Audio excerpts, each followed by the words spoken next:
이솝 우화에 이런 이야기가 있습니다. 사자가 입을 크게 벌리고 양한테 물어봤습니다. 내 입에서 무슨 냄새가 나지 않는가 맡아보라 했습니다. 양이 코를 사자의 입에다 가까이 대고 냄새를 맡아보니까 아주 고약한 냄새가 났습니다. 그래서 있는 그대로 고약한 냄새가 납니다. 그랬더니 사자가 버릇없는 놈이라고 그 양을 잡아먹었습니다. 양은 정직했지만 어리석었습니다. 이번엔 사자가 늑대한테 물어봅니다. 눈치 빠른 늑대가 양이 잡혀먹는 것을 보고 냄새를 맡고는 고개를 저으면서 아무 냄새도 안 납니다. 그랬더니 사자가 이놈 내 마음에 들으려고 거짓말을 했다. 늑대도 잡아먹어버렸습니다. 늑대는 눈치가 빨랐지만 역시 어리석었습니다. 이번에는 사자가 여우한테 물어봅니다. 그러니까 여우는요 아주 곤란한 표정을 지으면서 사자님 저는 지금 감기 때문에 냄새를 맡을 수 없습니다. 죄송합니다. 사자는 할 수 없이 여우를 살려 주었습니다. 여우는 지혜로웠습니다. 그래서 살았습니다. 이 이솝 우화에서 우리에게 주는 매우 중요한 교훈이 있습니다. 똑같은 인생의 문제를 만나도 어떻게 대처하느냐에 따라서 결과가 크게 차이가 난다라고 하는 것입니다. 어리석게 대처하면 죽게 되고 지혜롭게 대처하면 살게 됩니다. 오늘 본문과 같은 말씀이 기록되었습니다. 4절에 보면 그리하면 살리라. 아버지가 자식에게 주는 말씀입니다. 내 말대로 하면 살 수 있다는 것입니다. 그러면서 아버지가 자식에게 주는 교훈이 바로 지혜이니 이를 얻으라 하는 것입니다. 결국 요약해보면 지혜를 얻으면 살 것이요 지혜를 얻지 못하면 죽게 될 것이다. 그런 말씀이지요. 근데 지혜가 무엇입니까? 사전을 찾아보니까 지혜는 사물의 도리나 선악을 분별하는 마음의 작용이라 그랬습니다. 자, 재미있는 것은 지혜를 마음의 작용이라고 했습니다. 성경 히브리 원문에도 보면 지혜라는 말을 레브 슈메 그러는데 레브라고 하는 말은 마음이고 슈메라고 하는 것은 듣는다라고 하는 얘기입니다. 그러니까 성경 원어에도 보면 지혜란 마음의 작용이라고 하는 뜻으로 보고 있는 거죠. 한 걸음 더 나아가서 성경의 지혜는 뭐예요? 마음으로 듣는 것. 지혜는 지식하고 다릅니다. 지식은 머리의 작용이죠. 머리로 생각하고 머리로 이해하고 머리로 인색하고 어떤 내용인지 알게 되는 것이 지식이죠. 근데 지혜는 마음의 작용이기 때문에 이해하고 아는 것이 아니라 깨닫는 것이라고 하는 거예요. 전혀 못 보는 것을 보고 못 듣게 되는 것을 듣고 아 그렇구나 깨닫는 것이 지혜라는 거예요. 성경에서 가장 지혜로웠던 사람이 누굽니까? 솔로몬이잖아요. 솔로몬의 이야기를 한번 생각해봐요. 어느 날 두 여인이 아기를 같이 낳았습니다. 같은 날. 그런데 미련한 애 엄마가 밤에 자다가 자기 애를 깔아뭉갰습니다. 죽었습니다. 그래서 그가 같이 난 옆에 아기하고 자기 아기를 바꿨습니다. 그래서 같이 난 옆에 여인의 아기를 자기 아기라고 안고 죽은 아기를 그 여인에게 맡겼습니다. 아침에 일어나서 젖먹이를 하고 보니까 아기가 죽어 있습니다. 근데 보니까 자기 아기가 아니었습니다. 왜 내 아기를 네가 가져갔느냐? 죽은 아기를 나한테 놓고 다투기 시작했습니다. 서로 살아있는 아기가 자기 아기라고 싸웁니다. 이 두 여인 말고는 누가 누구 아기인지 알 수 있는 방법이 없습니다. 그래서 솔로몬에게 찾아와서 누구의 아이인지 판결해 달라고 합니다. 솔로몬도 참 답답한 일 있었잖아요. 아기를 낳는 것을 본 것도 아니고, 이제 막 태어난 아기, 태어난 지 얼마 되지도 않은 아이가 뭐 누굴 닮았으면 얼마나 닮았겠어요. 쌔바가 핏덩어리인데 알 수가 없는 상황입니다. 그때 솔로몬 왕이 갑자기 칼을 가져오라고 명령합니다. 그리고 칼로 그 아이를 반을 나눠서 두 여인에게 반반씩 나눠주라고 합니다.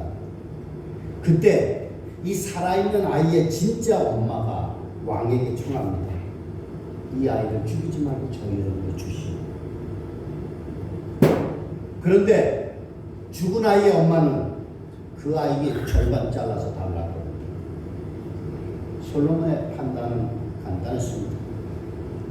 아이를 죽이지 말고 저 여인에게 주라 그랬던 그 여인에게 아기를 주라는 것이었습니다.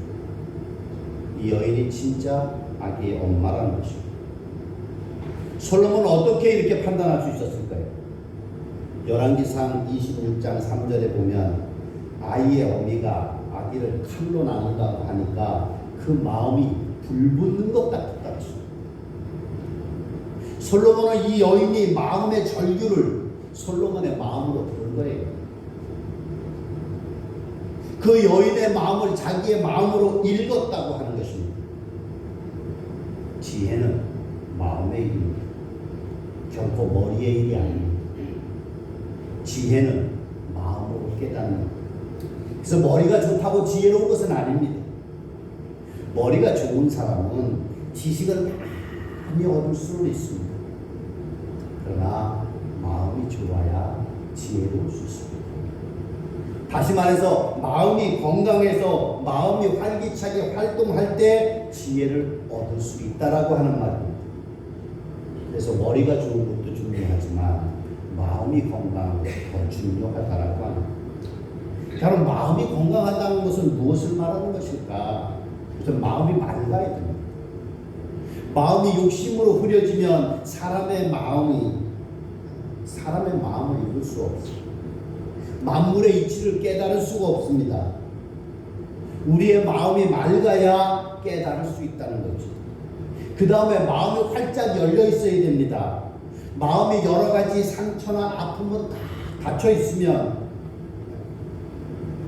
역시 수많은 힌트와 깨달음이 몰려와도 그것을 받아들일 수가 없다는 거예요.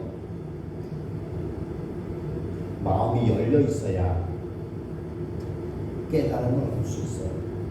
그래서 지혜를 얻을 수 있다는 것입니다. 그리고 마음이 강해야 된다는 거예요. 마음이 염려와 걱정으로 약해 있으면요, 마음이 제 기능을 발휘할 수 없습니다. 맨날 고민하고 걱정하고 근심하다 보면 우울증 걸리게 되고요, 잘못된 길로 가게 됩니다. 마음이 강해야 깨달음을 얻을 수 있습니다. 그런 지혜는 마음으로 앞을 내다보는 것입니다. 우리 주변에 보면 땅을 치면서 후회하는 사람들 흔히 봅니다. 어떤 분이요, 갑자기 가슴이 답답해져서 병원에 가니까 회합니다. 3개월 전에 종합검사를 했는데도 나타나지 않았던 암세포가 이미 온몸에 다 퍼졌다는 거예요. 청천벽력 같은 소리에 땅을 치면서 통곡을 합니다.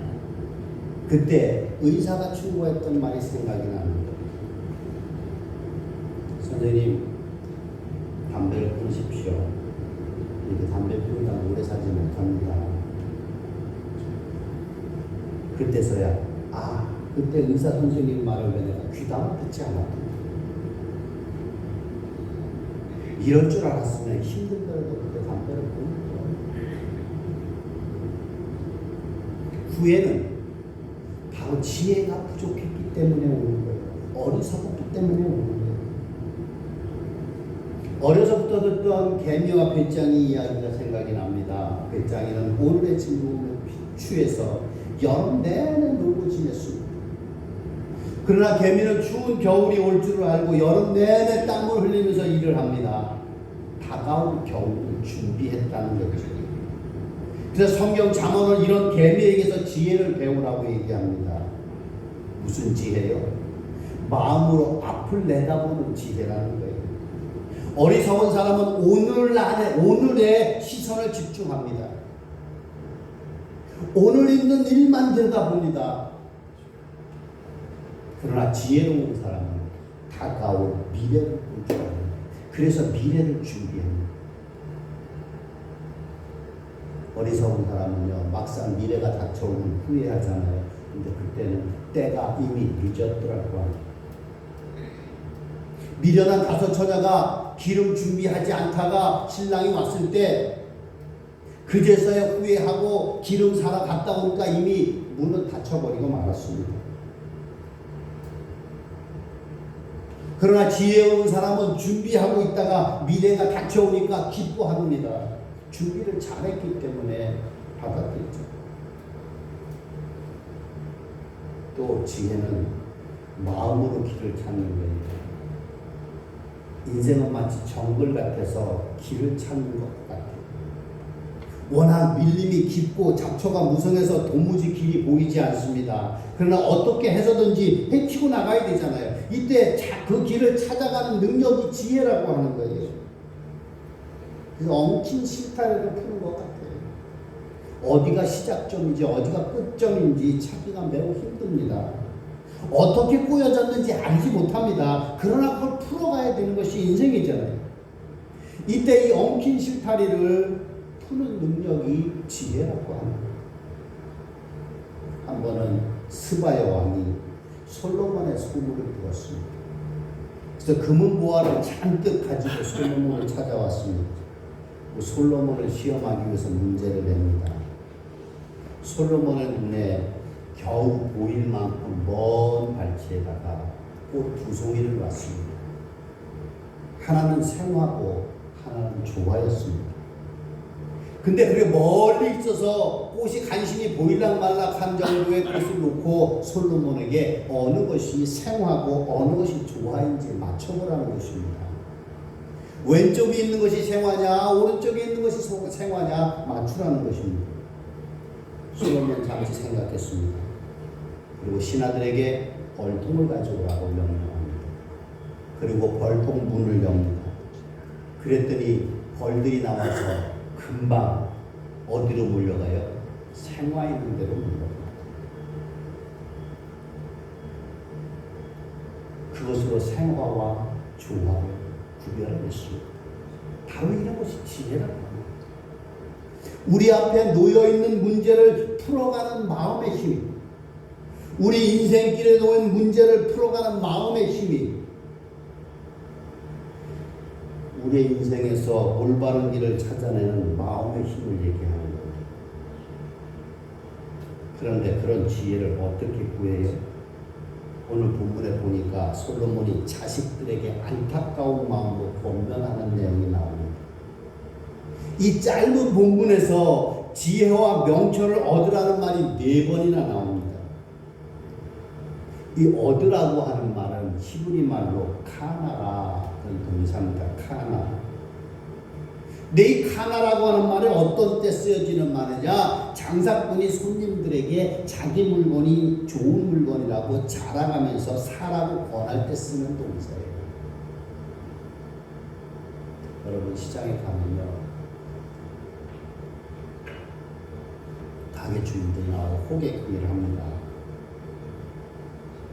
이것이 좋은 것이다, 저것이 좋은 것이다.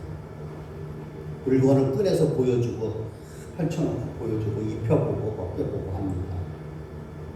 그냥 나오려면 미안해서라도 사기꾼 그렇게 합니다. 그게 카나.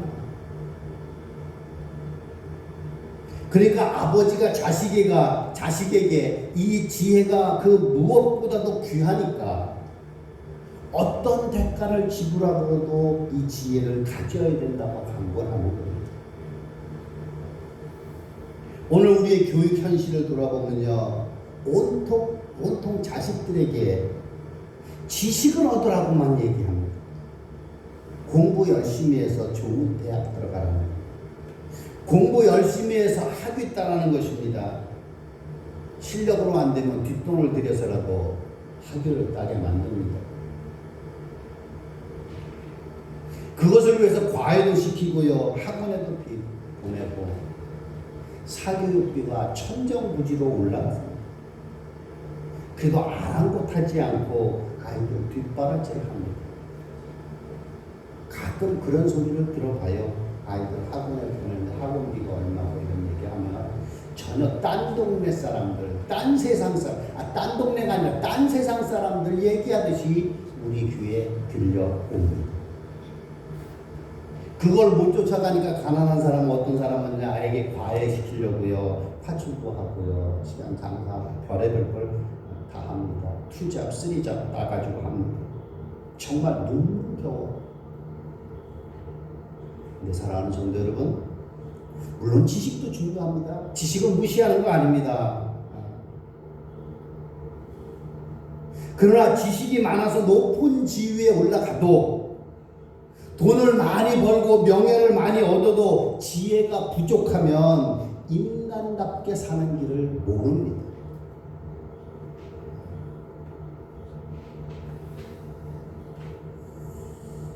오늘 이 나라가 이렇게 시끄러운 이유가 뭘까요? 지혜를 가진 자가 없어서 그래요. 지식 가진 사람은 많은데요. 지식적으로는 너무 똑똑해요. 너무 아는 게 많아요. 근데 지혜가 없다. 어리석어서 앞을 내다보지 못하고 앞에 닥친 인생 문제만을 가지고 허덕이다 보니까 제대로 풀어내지 못합니다. 자, 늘 불행해. 남에게도 큰 불행을 안겨줘요. 언제나 후회하고 살고요. 심지어 자살까지 하는 사람도 있습니다. 우리가 지혜를 얻는 것이 얼마나 중요한가 하는 것을 알아야 됩니다. 나도 지혜로워야 되지만 자식들에게 지식보다는 지혜를 가르쳐줘야 된다는 거예요. 지식보다는 지혜를 얻을 수 있도록 해야 된다고 하는 거예요. 오늘 잠언서 3장 14절 15절에 뭐라 그래요? 지혜를 얻는 것이 은을 얻는 것보다 낫고 그 이익이 정금보다 나으니라. 지혜는 진주보다 귀하니 너의 사모하는 모든 것으로 이에 비교할 수 없다. 그래, 우리에게 지혜가 있어야 됩니다. 그러면 이렇게 귀한 지혜를 어떻게 얻을 수 있습니까? 첫 번째는 하나님께 구해야 됩니다. 우리가 잘 알다시피 솔로몬은 인류 역사상 가장 지혜로운 사람이었습니다. 그가 어떻게 그렇게 지혜로울 수 있었습니까? 그 답이 열왕기상 3장에 나옵니다. 솔로몬이 21살이 되어서 아버지 다윗의 뒤를 이어서 왕이 되었습니다. 왕이 되자 제일 먼저 하나님께 제사를 드렸습니다. 기브온에 가서 소위 1000번제를 드렸습니다. 번제물을 드리는데 제물을 1000마리를 드렸다고 하는 거예요. 그 당시는 제물을 한 마리면 충분한데 자그마치 1000마리를 드렸어요. 1000마리를 한꺼번에 드렸는지 매 한 마리씩 해서 1000번을 드렸는지 모르지만 어쨌든 1000번제를 드렸습니다. 하나님께서 너무 감동하셨습니다. 그래서 그 밤에 솔로몬에게 나타나셔서 말씀합니다. 내가 네게 무엇을 줄고 너는 구하라. 이때가 가장 중요한 순간입니다. 하나님이 내가 너에게 무엇을 줄까 얘기하라 할 때 이 타이밍이 가장 중요한 타이밍이에요. 솔로몬이 이때 다른 것이 아니라 지혜를 구했습니다. 하나님께서 맡겨주신 하나님의 백성들을 다스리려면 지혜가 필요합니다. 지혜를 주십시오. 하나님께서 또 한 번 감동하셨어요. 그래서 전무후무한 지혜를 솔로몬에게 주었습니다. 지혜는 하나님으로부터 오는 것입니다. 바울도 지혜를 하나님의 은사라고 가르칩니다. 야고보 사도는 중요한 말씀으로 우리에게 권면해 주고 있는데 야고보서 1장 15절에 너희 중에 누구든지 지혜가 부족하거든 모든 사람에게 후히 주시고 꾸짖지 아니하시는 하나님께 구하라 그리하면 주시리라 말씀합니다. 지혜를 얻는 지름길은 먼저 하나님께 지혜를 달라고 기도하는 거예요. 여러분 지혜를 달라고 기도할 수 있기를 바랍니다. 우리가 지혜가 부족하다면요 아마도 우리가 지혜를 구하지 않았기 때문일 것입니다. 내가 지혜를 얻기 위해서 기도해야 되지만 우리의 자녀들을 위해서도 기도하세요. 우리의 자녀들이 지혜를 얻을 수 있도록. 근데 큰 지혜를 얻으려면요, 잘 구해야 됩니다. 솔로몬처럼 지혜를 제일 중요한 것으로, 가장 가치 있는 것으로 여기고 구하면 큰 지혜를 얻을 수 있습니다. 솔로몬이 하나님이 내가 무엇을 줄 거라고 물으실 때에 바로 지혜를 구했잖아요. 그때 하나님께서 솔로몬에게 뭐라 그래요? 솔로몬이 장수를 구하지도 않고 부귀를 구하지도 않고 대적들이나 원수들을 물리쳐 달라고 하지 않고 지혜를 달라고 기도한 것을 주목했다는 거죠. 열왕기상 3장 10절에 보면 솔로몬이 이것을 구하매 그 말씀이 주의 마음에 든지라. 솔로몬이 지혜를 달라고 기도하는 이 기도를 주님께서 기쁘시게 받으셨다라고 합니다. 지혜가 정말 중요하고 무엇보다도 내게 필요하다고 깨닫고 진심으로 구하면 큰 지혜를 얻을 수 있는 줄로 믿습니다.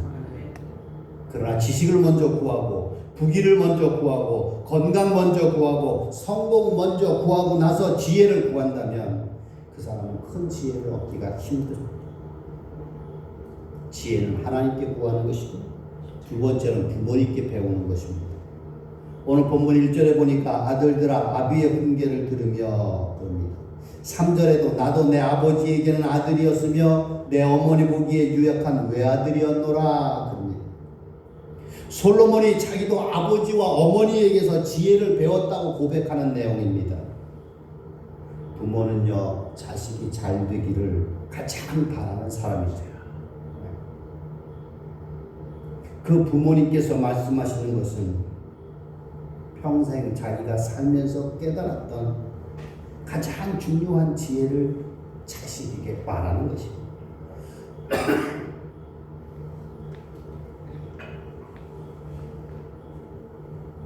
제가 어려서요, 우리 동네 이웃집 아저씨 가운데 평생 술 먹다가 그래서 알코올 중독이 돼서 사랑구실 못하다가 세상 떠난 분이 있습니다. 그분이 마지막 유언으로 술 마시지 마라 그러고 가셨어요. 이분이 평생 뼈저리게 깨달은 지혜가 있다면 바로 한 가지, 술 마시면 망한다는 거예요. 그래서 그가 평생 깨달은 이 소중한 지혜를 자식에게 전해주고 갔습니다. 근데 그집 큰아들이요, 이 지혜를 귀하게 듣지 않았어요. 부전자전이라고요. 그 아들도 술 퍼마시고 그래서 악순환이 끊이지 않았습니다. 아들도 망하고 그 가문이 폐가망신 당했습니다. 부모님이 하시는 말씀 잔소리로 듣지 마세요. 교회 어르신들이 하시는 말씀 잔소리로 듣지 마세요. 오랜 세월 삶으로 온몸이 깨달은 지혜의 말씀을 주는 것이에요. 내가 체험해보고 내가 경험해보고 나서 얻은 지혜를 가르쳐주는 거에 잘 새겨들어야 돼요. 근데 요즘 부모님들 보면요, 자식 보고 공부해라 아주 성화해요. 근데 가만히 들여다보면요, 공부해라 하는 분들은 어떤 분인 줄 아세요? 자기는 공부 안 하는 사람. 자기가 공부에 한이 맺혔기 때문에. 내가 열심히 공부를 했다면 내가 요 모양 요 꼴이 아니었을 텐데 후회하는 사람들이 너 나처럼 되지 말고 공부해라 하는 거예요. 그 부모님이 공부해라고 성화하는 것이요, 잔소리가 아니라 자기 자신의 값비싼 대가를 치르고 얻은 지혜라고 하는 거예요. 이 지혜를 배워야 돼요. 그래야 살 수 있습니다. 세 번째로는 지혜를 사랑해야 됩니다.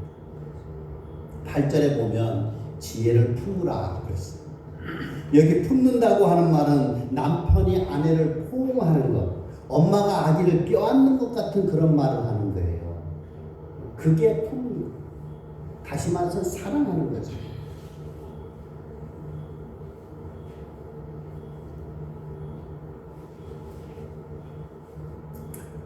철학이라고 하는 말은 헬라어의 필로스와 소피아가 합성된 말입니다. 필로스라고 하는 말은 사랑하는 것이고 소피라고 하는 말은 지혜라는 거예요. 그래서 철학은 지혜를 사랑하는 행위예요. 지혜는 우리가 늘 사랑하며 그 지혜를 마음에 담고 살 때 더 풍성해집니다. 사랑하는 부부도 떨어져 살면요, 그 사랑이 점점 식어지는 것처럼, 반대로 부부가 함께 살면서 사랑을 나누면 나눌수록 그 사랑이 더 깊어지는 것처럼 지혜도 그렇다는 거예요. 늘 지혜롭게 살려고 지혜를 사랑하며 지혜를 활용하면 지혜는 더 풍성해집니다. 어떤 오페라 극장에서 있었던 일이에요. 공연장 내에서는 모자를 벗어주십시오라고 한 안내판이 붙어 있었습니다. 그리고 오페라 극장 안에서 모자를 벗는 것은 예의라고 상식이라고 하는 거 다 알려져 있는 상황입니다. 그때 근데 어떤 할머니 한 분이 오페라의 막이 열리기 직전까지 모자를 혼자 쓰고 있었어요. 가서 모자 좀 벗으세요. 그러면 또 좀 실망할 것도 같고. 근데 마이크에서 이런 멘트가 흘러나옵니다.